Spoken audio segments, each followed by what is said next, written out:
పూరా లోకల్, నేను మీ పద్మావతి.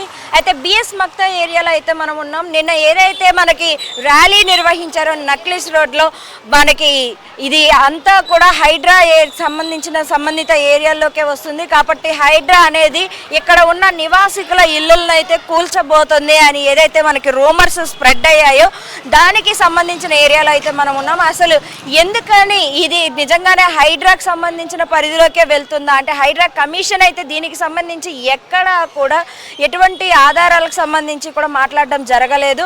అయితే వీరికి ఎలా తెలిసింది మరి హైడ్రా అనేది ఈ ఇళ్ళని ఎలా కూల్ చేస్తామని చెప్పారని అనేసి వీళ్ళకి తెలిసింది? వీళ్ళకి లీగల్గా నోటీసులు ఏమైనా వచ్చాయా, లేకుంటే హైడ్రా కమిషన్ ద్వారా వీళ్ళకి ఏమైనా వివరాలు ఏమైనా సేకరించారా, ఇలాంటివన్నీ కూడా తెలుసుకునే ప్రయత్నం చేద్దాం. అయితే గతంలో కూడా ఈ హైడ్రాకి సంబంధించిన వాళ్ళు ప్రతి చోట కూడా పేదల ఇళ్లను కూడా కూల్చిన సంగతి మనం చూసిందే. అయితే ఇలాంటి పరిస్థితుల్లో మరి ఇక్కడ ఈ బస్తీ వాసులు అయితే దాదాపుగా ఒక 100 ఏళ్ల నుంచి కూడా ఇక్కడే నివాసం ఉంటున్నారు. మరి ఇక్కడే పుట్టి పెరిగిన వాళ్ళు, చదువుకున్న వాళ్ళు, ఇక్కడే సెటిల్ అయిపోయిన వాళ్ళు కూడా ఉన్నారు.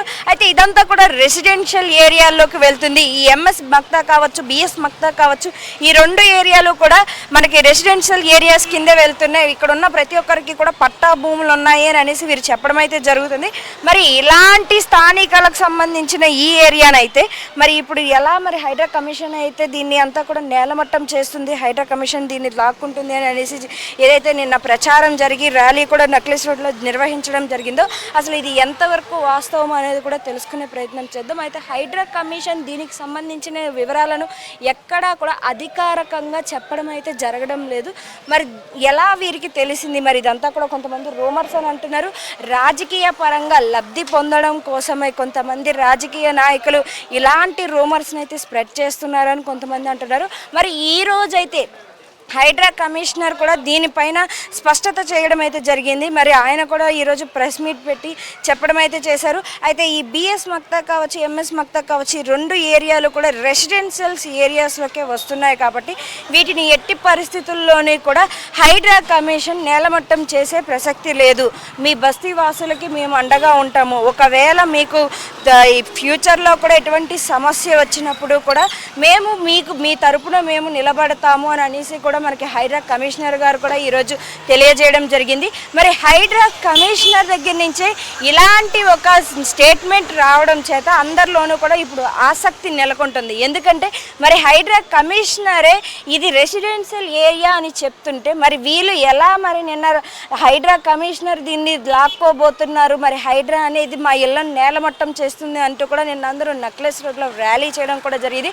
అయితే రూమర్స్ ఈ మధ్య ఎక్కువ కాలంలో స్ప్రెడ్ అవుతున్నాయి. అయితే ఏదైతే ఇప్పుడు రాజకీయ పరంగా ఇప్పుడు రాబోయే జిహెచ్ఎంసీ ఎలక్షన్స్ పరంగా కూడా ఈ రూమర్స్ అన్నిటినీ కూడా స్ప్రెడ్ చేస్తున్నారు. వాళ్ళ రాజకీయాల లబ్ధి కోసమే చేస్తున్నారు అని కూడా ఇక్కడ ఉంటున్న వారు చెప్తున్నారు. అయితే దీనికి సంబంధించిన పూర్తి వివరాలు ఇంకా తెలియాల్సి ఉంది. అయితే మనం ఇక్కడ స్థానికులతో కూడా ఒకసారి మాట్లాడి అసలు ఏంటి, ఎందుకని నిన్న ర్యాలీ చేయాల్సి వచ్చింది, అసలు వీరికి ఎవరు చెప్పారు, మరి ఈరోజు హైడ్రా కమిషనర్ మరి ఈ బస్తీ వాసులకి మేము అండగా ఉంటాం, దీన్ని కూల్చే ప్రసక్తి లేదు అంటూ కూడా ఆయన చెప్పడం జరిగింది. కాబట్టి అసలు ఎంతవరకు ఇది వాస్తవం అనేది కూడా తెలుసుకునే ప్రయత్నం చేద్దాం. అయితే నిన్న ఏదైతే మనకి ర్యాలీ జరిగిందో హైడ్రా కమిషన్ కి సంబంధించి ఎంఎస్ మక్తా, బిఎస్ మక్తా ఏరియాలోని సో హైడ్రా కమిషన్ ఆ ఏరియాలని ఖాళీ చేయమన్నది అంటూ మనకైతే నక్లెస్ రోడ్లో ర్యాలీ అయితే మనం చూడడం జరిగింది. అయితే దీనికి సంబంధించి ఇప్పుడు ఎంఎస్ మక్తా ఏరియాలోని మాజీ కార్పొరేటర్ షేక్ షరీఫ్ గారు మనతో పాటు ఉన్నారు. అసలు ఆయనతో మాట్లాడి ఈ ర్యాలీకి సంబంధించిన పూర్తి వివరాలు తెలుసుకుందాం. అసలు ఇది అంతా కూడా ఒక దుష్ప్రచారం అని అనేసి కొంతమంది చెప్తున్నారు. మరి ఆ ప్రచారం ఎక్కడి నుంచి మొదలైంది, మరి ఇప్పుడు హైడ్రా కమిషన్ నుంచి ఎలాంటి అనుమతులు వీరికి లభించాయి కూడా తెలుసుకునే ప్రయత్నం చేద్దాం. నమస్కారం సార్. అమ్మా నమస్తే అమ్మా. సార్ అసలు ఈ ర్యాలీ ఎందుకని నిర్వహించారు అంటే మీకు ఏమైనా నోటీసులు రావడం కానీ ఇక్కడ ఈ ఏరియాని ఖాళీ చేయమంటున్నారు కానీ మీకు అఫీషియల్గా ఏమైనా ఇన్ఫర్మేషన్ ఉందా? ఏం ఇన్ఫర్మేషన్ లేదమ్మా. ఇది ఒక రాజకీయ లబ్ధి కొరంచి ఏదైతే ప్రజలకు మభ్యపెట్టి ప్రజలకు ఇబ్బందులు పెట్టి ఈడ గరీబోళ్ళు బీద వాళ్ళు అందరూ 50 నుంచి 100 గజాల లోపల ఉన్నోళ్ళు కట్టుకున్నారు. కానీ ఇది హైడ్రా 2010లో మాజీ సీఎం గారు రోషయ్య గారు హయాంలో జరిగింది. మన మంత్రి ఎమ్మెల్యే దానం నాగేందర్ గారి ఆధ్వర్యంలో అయింది. మాకు 2010లో రెసిడెన్షియల్ జోన్ చేసిరు. దీన్ని బఫర్ జోన్లోకి వెళ్ళి తీసేసి రెసిడెన్షియల్ చేసినాక మళ్ళీ మాకు హైదరాబాద్లకు వీళ్ళు తప్పు ప్రచారం చేసి తప్పు వాళ్ళ మీద ఆరోపణలు చేసి ఏదైతే చేస్తున్నారో ఇది సరైన కాదు. ఇది residential area. Already buffer June అప్పుడే తీసేసిన 2010లో. ఇప్పుడు మాకు జరిగింది ఏంటంటే మొన్న మీ రాజకీయ లబ్ధి గురించి మీరు ఏదైతే బస్సులను వాడుకుంటారు ఇది పద్ధతి కాదు. ప్రజలు ఇబ్బందులు పడతాయి. ప్రజలు ఎన్నో పైసలు కష్టాలు చేసి ఇల్లులు కట్టుకున్నారు. దానికి మీరు వచ్చి హైదరాబాద్ గుళ్ళ కొట్టేస్తుందని తప్పు ప్రచారం చేస్తారు. ఇది సరైన కాదు. వాళ్ళ మీద యాక్షన్ తీసుకోవాలి. వాళ్ళ మీద మీడియా ద్వారా నేను చెప్తున్నాను, కేసులు బుక్ చేయాలి వాళ్ళకు. ఎందుకంటే ఈ ప్రజలు 100 ఏళ్ళ చరిత్ర గల బస్సు ఇది. 100 ఏళ్ళ చరిత్ర గల బస్సుకి మేము కాంగ్రెస్ హయాంలోనే జరిగింది. ఈరోజు కాంగ్రెస్ హయాంలోనే ఎమ్మెల్యే గారు దానం నాగేందర్ గారు ఇలా నిన్నవి హైడ్రా కమిషనర్ మళ్ళీ ఆఫీసర్తో మాట్లాడిండు. మళ్ళీ ఈరోజు పొద్దున్నవి మేము పోయి ఇట్లా అవుతుందన్న అంటే మళ్ళీ ఈరోజు మీడియా సభ్యులను కూకొని పెట్టి మాట్లాడడం జరిగింది. దయచేసి మేము మా బస్సుకు టార్గెట్ ఎందుకు చేస్తున్నారు ఇది మీకు తెలియలేనప్పుడు దీనికి ఒక రెసిడెన్షియల్ దీనికి ఒక జూన్ వచ్చిన తర్వాత మనం చేయకూడదు. కానీ మీరు లబ్ధి కోరం నుంచి రాజకీయ లబ్ధి కోరం నుంచి బస్సులన్నీ వాడుకోవద్దు. ప్రజలకు సరైన నిర్ణయం తీసుకొని బుద్ధి చెప్తారు. వాళ్ళ మీద ఇటువంటి మాకు బస్సుకి ఇబ్బందులు పెడితే నేను సరిగ్గా మా బస్సు వాళ్ళని తీసుకుపోయి కంప్లైంట్ పెట్టి యాక్షన్ తీసుకొని ముందుకు వెళ్తామని తెలియజేస్తుంటా. ఎందుకంటే మాకు ఇక్కడ ఉన్న స్థానిక ఎమ్మెల్యే దానం నాగేందర్ గారు ప్రతి ఇష్యూ మమ్మల్ని ఎదురుగా ఉండి మాతో మాట్లాడి మాకు పిలిపించి చెప్పడం జరుగుతుంది. ఎందుకంటే ఇది ఇష్యూ ఆయన మంత్రి ఉన్నప్పుడే చేసేసిండు. నేను కార్పొరేటర్ ఉన్నాను 2010లో. నేను కార్పొరేటర్ ఉన్నప్పుడు ఇవన్నీ ఇష్యూలన్నీ తీసి ముఖ్యమంత్రి రోషయ్య గారి దృష్టికి తీసుకుపోయి అన్నగారు చేపించింది దానం నాగేందర్ అన్న. మాకు వచ్చే ఇప్పుడు ఏం లేదు.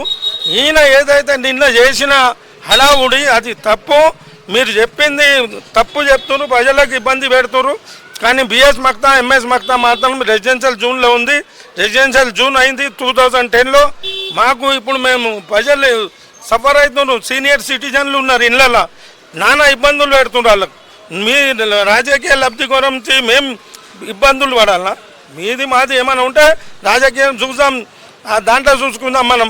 కానీ ఇప్పుడు మాటకైతే ప్రజలకు ఇబ్బంది పడకుండా చూడాల్సిన బాధ్యత మన అందరి పైన ఉంది. దయచేసి మేము అనేది ఒకటే, మీ మీడియా ద్వారా ఇటువంటి ఆరోపణలు చేసిన వాళ్ళకు సరైన బుద్ధి చెప్తాము. రాష్ట్ర ముఖ్యమంత్రి గారి దృష్టికి పంపిస్తున్నాము. మేము ఆల్రెడీ పొద్దునే పోయి మన ఎమ్మెల్యే గారి దృష్టికి పెడితే మళ్ళీ ఆయన మీడియా పిలిపించి పెట్టి చెప్పడం జరిగింది.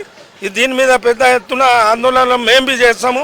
వాళ్ళ మీద కేసులు బుక్ చేస్తామని తెలియజేస్తున్నాము. సార్ అసలు ఇది హైడ్రా ఏరియాల్లోకే వస్తుంది. సో హైడ్రాకి సంబంధించిన పరిధిలోనే ఉంది కాబట్టి దీన్ని ఖాళీ చేయాలి అని అన్నారని ఒక వార్త అనేది సెక్యులర్ అవుతుంది.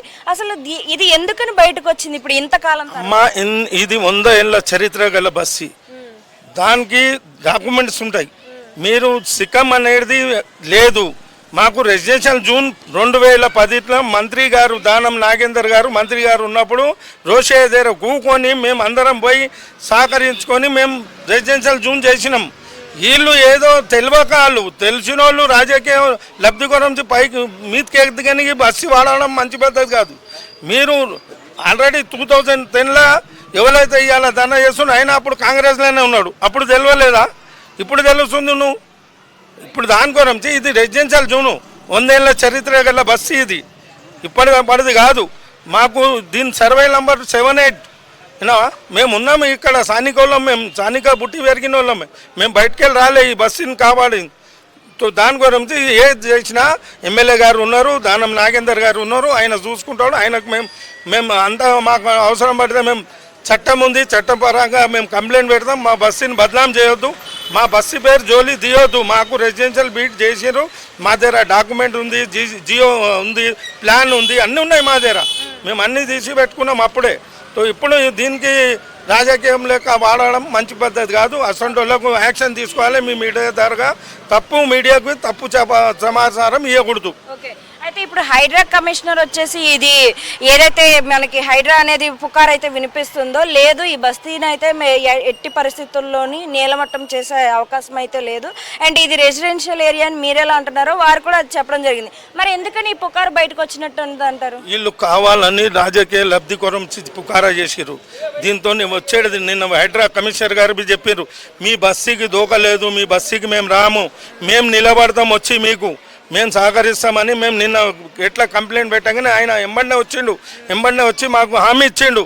ఎట్లా అంటే మేమున్నాం మీ తోడుగా, మీకు హైడ్రా మీకు ఎప్పుడు ముట్టది, మీది రెసిడెన్షియల్ ఏరియా ఉంది, ఒకవేళ ఉన్నవి మేము దాన్ని ముట్టడానికి లేదు, 100 ఏళ్ళ చరిత్ర గల బస్తీ అని నిన్న స్టేట్మెంట్ ఇచ్చిండు. మేము ఆయన కృతజ్ఞతలు చెప్తున్నాము. ఆయన ఏదైతే స్టేట్మెంట్ ఇచ్చిండో దానికి మేము తోడుగా బస్తీ తరం నుంచి ఆయనకు శుభాకాంక్షలు తెలియజేస్తున్నాము. ఎందుకంటే ఏదైతే హామీ ఇచ్చిండు మాకు ధైర్యం వచ్చింది, ప్రజలు ప్రశాంతంగా నిద్రపోయారు. నిన్న పొద్దుంతా నమాజ్ చదివినాక పీరియడ్ చేసుకున్నాక ఇళ్ళల్లో పోయి అదే టాక్ నడిచింది, ఇల్లులు బుడగొడతారని అంతా తప్పు ప్రచారం చేయడం వల్ల పిల్లలు పెద్ద మనుషులు అంతా సఫర్ అయినరు. దయచేసి ఇటువంటి మీడియా ద్వారా మీడియాకు తప్పు సమాచారం ఇవ్వకుండా చేయాలని, ఎందుకంటే మీకు ఉన్నది మీడియా ద్వారానే నువ్వు పైకి వస్తారు, కానీ మీడియాకు ఒక తప్పు సమాచారం ఇచ్చి మీడియా ద్వారా చేసినందుకు వాళ్ళ మీద యాక్షన్ తీసుకోవాలని తెలియజేస్తున్నాను. సో చూసాం కదా, ఇంతవరకు కూడా మాజీ కార్పొరేటర్ షేక్ షరీఫ్ గారు ఇచ్చిన సమాచారం మేరకు ఏదైతే రాజకీయ లబ్ధి కోసమే ఇంతవరకు కూడా ఈ తప్పుడు ప్రచారాలను అయితే చేస్తున్నారు సోషల్ మీడియాలో. ఇటు మీడియా కావచ్చు, అటు ప్రజలకు కూడా, ఇక్కడ నివాసితులు బస్తీ నివాసులు ఎవరైతే ఉన్నారో వారికి కూడా ఇది ఒక దుష్ప్రచారం అయితే చేస్తున్నారు అనేసి చెప్పడం అయితే జరుగుతుంది. బట్ ఏది ఏమైనప్పటికీ హైడ్రా కమిషనర్ కూడా దీనికి సంబంధించి ఇప్పటికే అప్డేట్ ఇవ్వడం కూడా జరిగింది. సో ఎట్టి పరిస్థితుల్లోని ఈ బస్తీని ఖాళీ చేసే ప్రసక్తి అయితే లేదు. సో ఇదంతా కూడా మనకి రెసిడెన్షియల్ ఏరియాల్లోకే వస్తుంది కాబట్టి ఎట్టి పరిస్థితుల్లో ఇది ఖాళీ చేయమని కూడా చెప్పడం జరిగింది. అండ్ ఇలాంటి మరెన్నో ఇంట్రెస్టింగ్ టాపిక్స్ ఎప్పటికప్పుడు మీరు తెలుసుకోవాలనుకుంటే కనుక subscribe to Poora local channel. And this is Padmavati signing of.